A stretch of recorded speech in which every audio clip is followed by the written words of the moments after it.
रायजो राजाफोर नोंथांमोना दा थगायजादे प्रमद बर' बिथाङा बाय इलेक्शननि फोसावदिं मेलावहाय रायजो राजाफोरखौ बुरबक बानायगासिनो दं।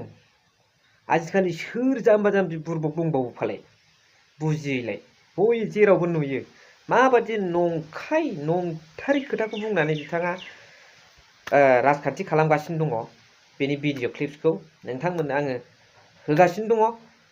ओरैबादि मिनिनो ओंखारगोन ओमफ्राय बेयाव थानाय गोरों गोराफ्रा मा सानदों जानांगौ आं बेखौसो लाजिगासिनो दं। स' hello everyone one second welcome back to the channel. दिनैनि गोदान भिडिअआव नोंथांमोन बयखौबो गोसो गोथारै बरायदों। लोगोसे आसा खालामो इसोरनि अननायाव नोंथांमोन बयबो मोजाङै मोजां दं। राजखान्थिखौबो ट्रुथ सैथोनि आधाराव गेलेजायोब्रा नंगौना नङा? सारमोन, दैदेनगिरिमोन आरो रायजो राजा नोंथांमोन, गाइस आंनि फेमिलि नोंथांमोन, नङा नङा? राजखान्थिखौबो सैथोनि आधाराव गेलेजाना जाया दे सैथोखौ लानानै नंथारै राजखान्थि होननानै नंथारैखौ बुंबा बोरैबा मोनोना। दा नायनायसाय भिडिअ क्लिप्सखौ। दा रेशन कार्डजों लोगोसे 5 लाखनि बेराम फाहामनो हानाय एबार माने आयुष्मानबो थाफागोन। आमार रेशन कार्डर লগত एबार 5 लाखर आयुष्मानो থাকিব, যত নেকি বেমাৰ হলে 5 লাখলৈকে ট্ৰিটমেন্ট কৰিব পাৰিব। এতিয়া বাকি যিখিনি আছে ঘৰ, আমাৰ বহুতৰে ঘৰ হোৱা নাছিলে, न'आ गोबाङानो मोनाखैमोन। दा बे न' मोनैफोरनो एबार मोनसे दायित्व होनाय जादों जे गावबा गावनो जिअ टेकिंखौ गावनो खालामनो हागोन। गावनि मबाइलजोंनो जाय जाय न' मोनाखै, आं न' मोनाखै होननानै बियो जिअ टेकिं खालामनानै होनो हागोन। दा बे बेबस्थाखौ खालामनाय जादों। दा नंखायनो बे पाटाबारि एरियायाव जेसेबां न' गैयै दङ, न' मोनाखै, प्रधानमन्त्री आवास योजना পোৱানাই সেই সকলে ঘৰ পাবলৈ সক্ষম হ'ব। बान्दो बेसे गिदिर मादैनि लांखार दै आंनो होखांबाय। लांखार दैखौ निर्मलाया आंनो लिरना होखांबाय। गोबाव जाबाय आं लिरहरबाय। लांखार दैखौ आङो इलेक्शननि उनाव फैनानै नायगोन। दिनै थांनो हानाय नङा, क'क्राझाराव मिटिं दङ, नङाबा आं थांगौमोन।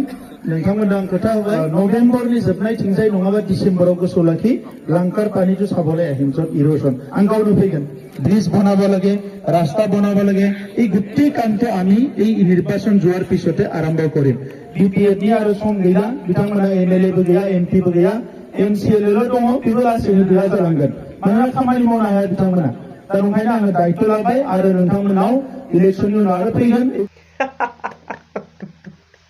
फाग्लासो जागोन। माब्लानिफ्राय रेशन कार्डआ बिटिआरनि स्किम जाखो? आयुष्मान भारतआ मालानिफ्राय बिटिआरनि स्किम?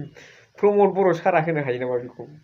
मालानिफ्राय हाउस न' मोननाया मा फाग्ला मिनिथावथावलै सथि।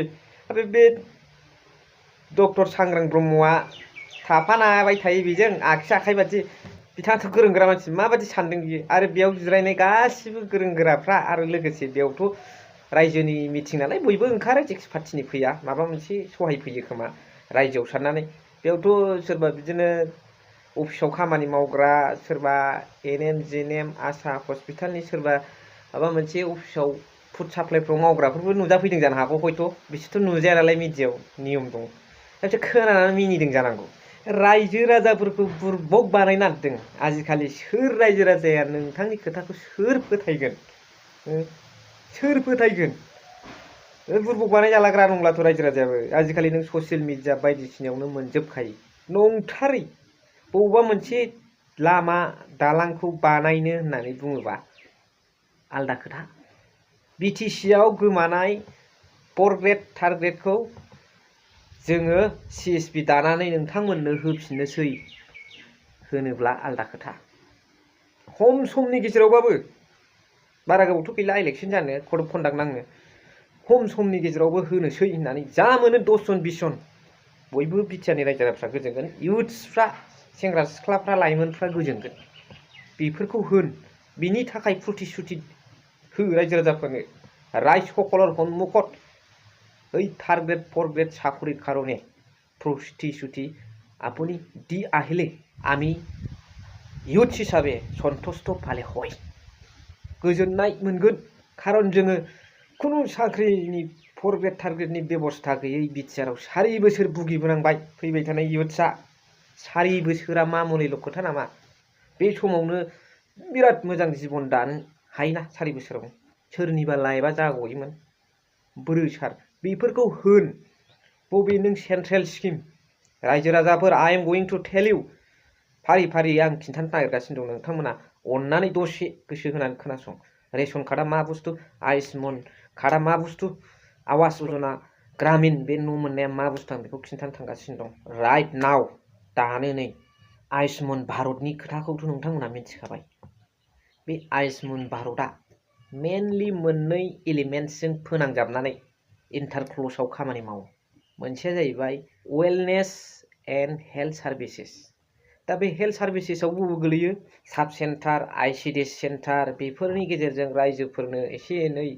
फ्रि अफ कस्ट मुलि होनाय मा जादों मा बेरदों मा रोखोम दायथ' लानांगौ इमिउनाइजेसन होनाय आरो बेयाव सम सम बिजिआरिनि गेजेरजों गोग्गो देहा लाखिनाय बेखौ मेनलि स्ट्रेस होदों गभर्नमेन्ट अफ इन्डियाया बेजों लोगोसे PMJAY प्रधान मंत्री जन आरोग्य आयुष्मान भारतआनो बे प्रधान मंत्री जन आरोग्य योजना होननानै मिथिजायो दा बेनि थांखिया मा भारतबर्षआव थानाय गोरिबफोरनो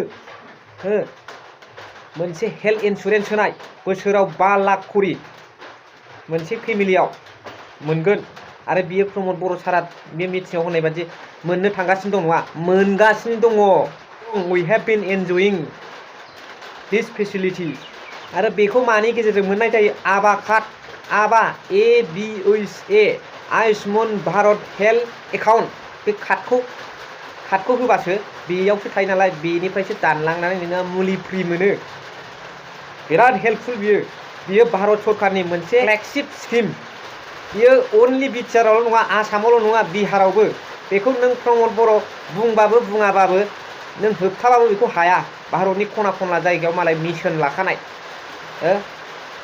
आयुष्मान भारत मिशन लाखानाय बै बिहारनि मोनसे गामिनिखौ नों प्रमद बर'आ बुंनानै बानायखौ होनो हाया बेजों लोगोसे रेशन कार्डआ आसाम स्टेटनि गेजेरजों इसु जायो बेखौ मनिटरिं खालामनाय सुपारभाइजिं खालामनाय माखासे सार्भे खालामनाया आसाम गभर्नमेन्टनि बेनिफ्राय बिनि गुड्सफ्रा ट्रेन्सपर्टेसन फुड ग्रेन्स बायदिसिनाफ्रा फैयोब्ला सेन्ट्रेलनिफ्राय फैयो बेखौ स्टेटआ मनिटरिं खालामनानै एलिजिबोल जानाय सुबुंफोरनो होयो रेशन कार्डखौ आसाम स्टेटआ इसु खालामो बेनिफ्राय प्रधान मन्त्री आवास योजना ग्रामीण आरो अर्बान PMAYG जोंना ग्रामीण नालाय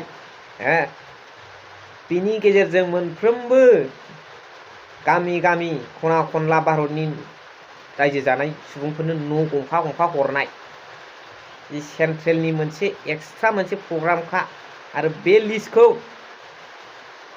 आवास प्लास योजनानि गेजेरजों बानायनाय जादोंमोन थांनाय समाव जाय फार्स्ट लिस्ट ओंखारदों बिटिआर सरकार जानाय समाव जाय फार्स्ट लिस्ट ओंखारदों बियो BPFनि गभर्नमेन्टनि समाव लिरनानै हरनाय लिस्ट फुरा गेरेन्टिजों आं बुंनो हायो फार्स्ट लिस्ट ओंखारनाया बिनि सेकेन्डनिखौ आं मिथिला बुंनो हाला बेयो गावसिनि बानायनाय ना मा जानो हागौ बानायथों मावथों नाथाय बेखौ लेक्सार हैनायासो मिथिङाव बिराद साननो गोनां बाथ्रा रायजो राजाफोरखौ थगायनाय बेखौलाय नोंबो आंबो थांनानै लेक्सार होनो हायो नै उमुक फैबाय खिथाहैनायसो जाबाय दै खुखा जानाय दंनो रायजो राजाफ्रा बुंबाय बानायना होदो इयुनाव फैगोन होनबाथाय जाला बे समावनो दैदेनगिरिफोरखौ पलिटिसियानफोरखौ खामानि मावहोनांगौआ उनावबाथाय आसा गैया जायोबा जाबायसै नोंनि मोजां मावनाय इसोरजों अनजागोन टिकेटखौबो गावसिनि गोसोबादि इन्डिपेन्डेन्टलि होनो मोना खामानिखौबो इन्डिपेन्डेन्टलि मावनो मोना गोसो जायो खोमा हारिनि सानस्रि गोनां दैदेनगिरिफोर प्रमद बर' सारमोना गोसो जायो खोमा नाथाय बिथांमोनखौ रिमट बादि थुग्रा दं जानांगौ ना मा होनो रायजो राजाफोर जायनि जाहोनाव नङा होमबा बे खोथाखौथ' बुंनांगौ गैयामोनलै बे सेन्ट्रेल स्किम बेखौथ' सोरबा थिनथारदों बुंनो बानुगावआव मिटिं जाब्लाबो इउजि सारा होनखांबाय बे प्रधान मन्त्रि आवास यजनानि न' मोननायखौ गावसोर होनाय होननानै गोजौनिफ्राय निर्देश फैयो मा होननांगौ साइसआव ना मा होनो रायजो राजाफोर कमेन्ट्सनि गेजेरजों फोरमायहरदो। दिनैनि भिडिअआ एसेनोसै। Thank you for watching. Love U.